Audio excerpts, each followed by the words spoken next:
ফজর নামাজ জামাতের আগে সুন্নত না পড়তে পারলে কখন পড়তে পারবো, বা সূর্য উদিত হওয়ার আগে পড়তে পারবে? মাগরিবের জামাতের আগে বা আজানের পরে নফল বা সুন্নত পড়তে পারবো কিনা? দুইটা হাদিস বলি। প্রথম, যদিও তোমাদেরকে ঘোড়া পিষে ফেলে, তারপরে তোমরা কি করো না, ফজরের 2 রাকাত সুন্নত ছেড়ো না।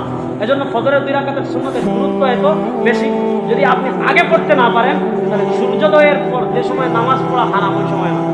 দেখেন, আপনি যদি ফিক্স না মানেন কত বিপদে পড়বেন। খালি হাদিস, যেমন আমি আপনাদেরকে বুঝাই, সাহাবা একরামের আমল পাওয়া যায়, হাদিসে পাওয়া যায়। আল্লাহর নবী বলেছেন, যখন তোমরা মসজিদে প্রবেশ করো 2 রাকাত নামাজ পড়ো। ব্যাপারটা বুঝেন, তাহিয়াতুল মসজিদ 2 রাকাত পড়ো, এক হাদিস। আরেক হাদিসে পাওয়া যায় 3 সময় নামাজ পড়া হারাম। যখন সূর্য উঠে, সূর্য যখন ঠিক মাথার উপর, সূর্য যখন অস্ত যায়। আল্লাহর নবী বলেন, লিআন্নাহু ইয়াতলু ওয়া ইয়াগরাব বাইনা কারনাই শাইতান, 2 সিংহের মাঝে অস্ত যায়। এখন বলেন, হাদিস 2টা।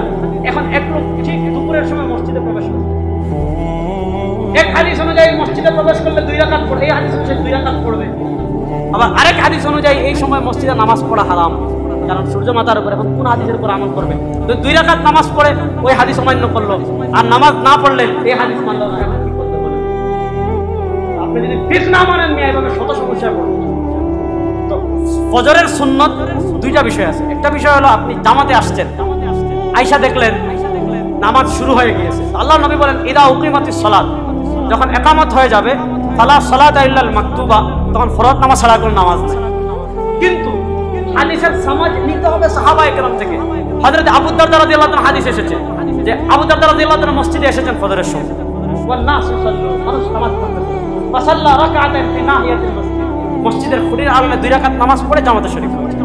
যদি আপনি সুন্নত পড়ে জামাত পাওয়ার পুরো ইয়াকিন থাকে, দ্রুত সুন্নত পড়ে জামাতে শরীক হবেন। আর সুন্নত পড়লে যদি জামাত পাওয়ার সম্ভাবনা না থাকে, সুন্নত পড়বেন না। সূর্যোদয়ের পর হারাম সময় যখন চলে যাবে, তারপরে আপনি যে কোনো সময় ফজরের 2 রাকাত সুন্নত কাজা করে নেবেন। মাগরিবের জামাতের আগে বা আজানের পরে নফল বা সুন্নত নামাজ পড়তে পারবে। 2টি হাদিস বলি। 1 নাম্বার, মাগরিবের আগে সুন্নত নাই, এর 1 নাম্বার প্রমাণ হইল আল্লাহর নবী বলেছেন, লা তুতিরু বিসালাসিন আউতিরু বিসাববিন আও বিখামসিন ওয়ালা তাশাব্বাহু বিসালাতিল মাগরিব, তোমরা বিতিরের নামাজকে মাগরিবের মতো বানিও না। মাগরিবের আগে যখন খালি মাগরিব, কোনো সুন্নত পড়ো না, বিতিরকে এরকম করো না।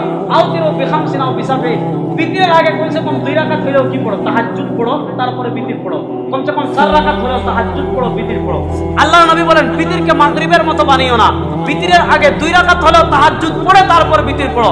এই হাদিস দ্বারা বোঝা যায় যে মাগরিবের আগে কোনো সুন্নত নাই।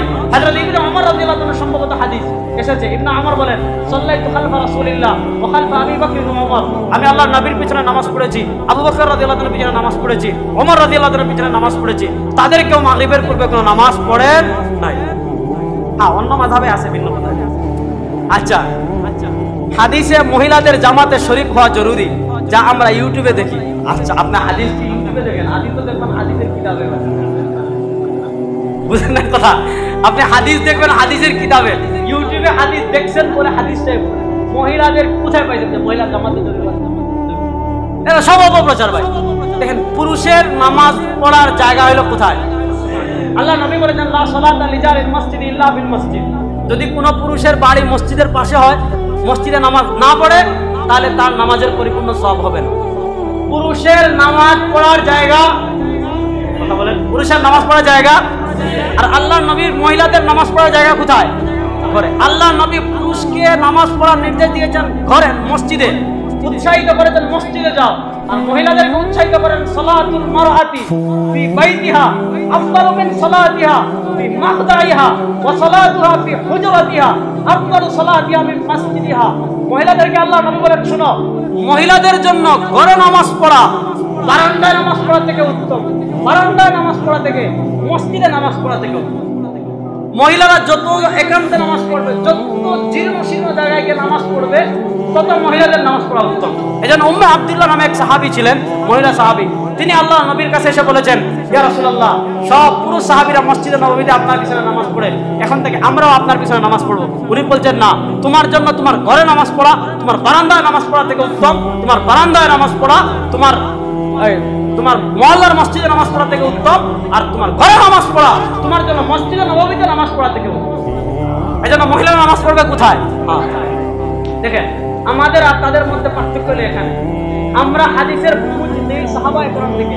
এবার বলেন তো, আল্লাহর নবী মহিলাদেরকে যে কারণে মসজিদে যাওয়ার কথা বলেছেন বা অনুমতি দিয়েছেন, এই কারণগুলো সবচেয়ে বেশি জানতেন কারা? রাসূলের স্ত্রীরা, ঠিক না? কথা বলেন না কেন? আল্লাহর নবী এক হাদিসে বলেছেন, লা তামনাউ ইমা আল্লাহি মাসাজিদুহা, বুখারী শরীফের হাদিস। যে কোনো মহিলা যদি, কোনো স্ত্রী যদি, কোনো মেয়ে যদি তোমার কাছে অনুমতি চায়, বাধা দিও না। এই হাদিস থেকে বোঝা যায় অনুমতি ছাড়া যেতে পারবে না। স্ত্রী যেতে হলে মহিলার অনুমতি লাগবে, মেয়ে যেতে হলে পিতার অনুমতি লাগবে। দেখেন আল্লাহ নবী এটা বলেছেন। আল্লাহ নবীর ইন্তেকালের কিছুদিনের পর আয়েশা রাদিয়াল্লাহু আনহা বলেন, কি বলেন?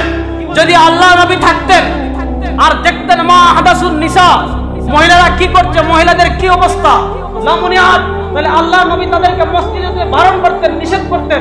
কামা মুনিয়াত নিসা ও বনি ইসরাইল, যেমন ভাবে বনি ইসরাইলের মহিলাদেরকে নিষেধ করা হয়েছে। এটা বলেছেন কে? আল্লাহ নবীর আরেকজন সাহাবী ছিলেন ইবনে ওমর রাদিয়াল্লাহু তাআলা। জুমার দিন মসজিদে থাকতেন, যে সকল মহিলা আসতে তাদেরকে বুঝিয়ে এসে বাড়িতে পাঠিয়ে। আমরা মহিলাদেরকে মসজিদে যেতে উৎসাহিত করি, আর কোথাও যদি ব্যবস্থা থাকে করতে পারে। যেমন আমি বলি সব জায়গায়, আমাদের হাইওয়ে রোডের পাশে যে মসজিদগুলো আছে, ওগুলোতে মহিলাদের নামাজ পড়ার ব্যবস্থা থাকা উচিত।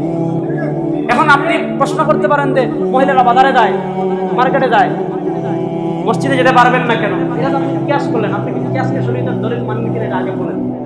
আপনি তো কিয়াসকে শরীয়তের দলিল মানে, আপনি বলেন আকওয়াল ফাকওয়াল মানি না, বলে নাই? মুজাফফর বিন মুহসিন সাহেব, এই আকরামুজ্জামান বিন আব্দুল সালাম যখন ডিবেটের সভাবরাত নিয়ে আমার সাথে আসছিল, দেখেন না ইলমের বাহাদুরি কোথায় গেছিল? উনি বলছে আকওয়াল ফাকওয়াল মানি না। তো আমি বললাম যে ভাই, এই যে আপনি বলছেন আকওয়াল ফাকওয়াল মানি না, পৃথিবীতে প্রথম এই কথা বলেছিল আউয়ালু মান নাফা হুজ্জিয়াতুল কিয়াস, পৃথিবীতে প্রথম কিয়াসকে অস্বীকার করেছিল নাসবাম কাবের। ওই কাবের আমরা ইমাম আবু হানিফার কথা নকল করলে বলেন বাধ্যতাকে মানি। এবার আপনি নাসবাম কাবের মত নকল করেছেন, আপনি কি এটা বলেন?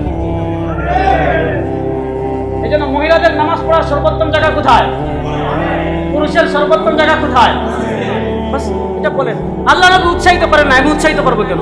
আল্লাহ নবী বলেছেন ঘরে পড়া উত্তম, আমিও বলি ঘরে পড়া উত্তম। হ্যাঁ, সফরের মতন আমাদের দেশে কুসংস্কার আছে। আমাদের অনেক মহিলা মসজিদে প্রবেশ করে অনেকে মনে করে এই মসজিদ নাপাক হয়ে গেছে, লা হাওলা ওয়ালা কুওয়াতা ইল্লা বিল্লাহ। এগুলো কুসংস্কার, কুসংস্কার লালন করা যাবে না। আচ্ছা, বিতির 2 সালামে ইউটিউবে দেখি, বা ইউটিউবে এত দেখলে তো সময় আমাদেরকে দেখবেন ইউটিউবে। আচ্ছা দেখেন, জবাব দিচ্ছি। বিতির 2 সালামে ইউটিউবে দেখি হাদিস দ্বারা সাবেত, অথচ মাযহাবে হানাফি 1 সালামে 2 বৈঠক করে দলিল সহ জানালে উপকৃত হব। কিছু বলবো? দেখেন আমাদের ভাইয়েরা বলেন যে বিতিরের নামাজ যদি 3 রাকাত পড়েন, দ্বিতীয় রাকাতে বৈঠক করতে পারবেন না। দ্বিতীয় রাকাতে কি করতে পারবেন না? এগুলো মুজাফফর বিন মুহসিন সাহেব লিখেছেন, অনেকে লিখেছেন। যদি 2 সালামে পড়েন তাহলে দ্বিতীয় রাকাতে বৈঠক করতে পারবেন না। কি দলিল দেন? দেখেন, আর যখন আসছে এটা একটু দেখাই। মুজাফফর বিন মুহসিন সাহেব বিতিরের আলোচনায় এই হাদিসটি এনেছেন, এই দেখেন আলোচনা আসছে। এই যে আন আয়েশা রাদিয়াল্লাহু তাআলা আনহা, এটা হলো ওনাদের শব্দ, একটু শুনেন কথা বলেন। আন আয়েশা রাদিয়াল্লাহু তাআলা আনহা কানা রাসূলুল্লাহ সাল্লাল্লাহু আলাইহি ওয়াসাল্লাম ইউতিরু বিসালাসিন, আল্লাহর নবী 3 রাকাত বিতির পড়তেন। এটা দলিল। লা ইয়াকুদু ইল্লা ফি আখিরিহিন্না, শেষ রাকাত ছাড়া বসতেন না। এটা হলো দলিল যে 3 রাকাত পড়লে শেষ রাকাতেই বসবেন, দ্বিতীয় রাকাতে বসবেন না। এটা হলো তাদের দলিল যে আল্লাহর নবী লা ইয়াকুদু। দেখেন এই হাদিস, এই যে মুজাফফর বিন মুহসিন, এই হাদিস লা ইয়াকুদু না, এই হাদিস হলো লা ইউসাল্লিমু, যে আল্লাহর নবী 3 রাকাত বিতির পড়তেন, শেষ রাকাত ছাড়া সালাম ফিরাতেন না। শেষ রাকাত ছাড়া কি করতেন না? কারণ এই হাদিস মুস্তাদরাকে হাকিমে আসছে। মুস্তাদরাকে হাকিমের যতগুলো নুসখা আছে সব নুসখায় এই হাদিসটা আসছে লা ইউসাল্লিমু শব্দে, এক নুসখায় লা ইয়াকুদু শব্দে আসে না। মজার তথ্য দেখেন, মুজাফফর বিন মুহসিন এই হাদিস নকল করেছেন লা ইয়াকুদু শব্দে। আমরা বলে যে এই হাদিসের শব্দ লা ইয়াকুদু না, এই হাদিসের শব্দ হলো লা ইউসাল্লিম, সালাম ফিরাতেন না। মুস্তাদরাকে হাকিম থেকে এই হাদিসটা আলবানী রাহিমাহুল্লাহ ইরওয়াউল গলিলে নকল করেছে। যেমন বুখারী থেকে আলবানী অনেক হাদিস নকল করেন না, তো যেই হাদিসটা মুজাফফর বিন মুহসিন লা ইয়াকুদু শব্দে বর্ণনা করেছেন, 418 নম্বর হাদিসের আলোচনায় করতে গিয়ে এই মুজাফফর বিন মুহসিন সাহেবও এই হাদিসটি কি করেছেন? বর্ণনা করেছেন। আমি আপনাদেরকে একটু পড়ে শোনাই দাঁড়ান।